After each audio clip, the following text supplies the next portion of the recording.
Hi, Rhema. It's week 3, day 3 of our Bible narrative reading plan. Today we're in Genesis 21 and we're also in Psalms 4 and 5.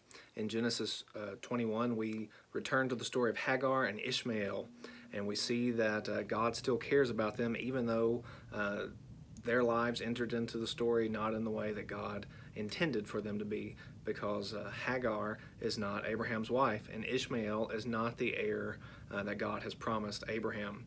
But that doesn't mean that God doesn't care. We already saw that God has shown great mercy to them, and even here he promises that Ishmael will be blessed and grow into a great nation, but it's not the promised nation that God had promised Abraham. So God cares about Hagar and Ishmael even in their very dark and sorrowful circumstances. When we look at Psalms 4 and 5, we're introduced to a category of psalms that are very important, and they show up quite often, and it's a category of lament, of pouring out our great need and our desire for God and how much we have to rely on Him.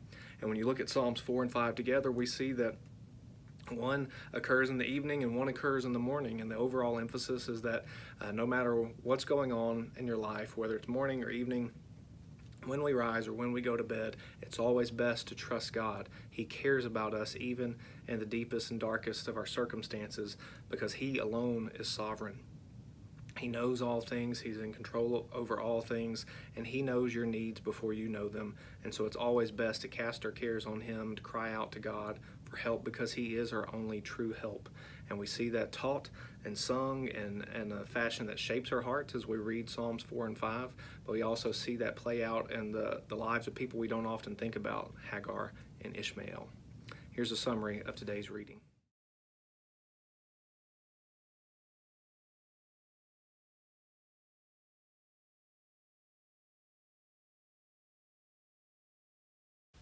For more information, go to tunemyheart.org.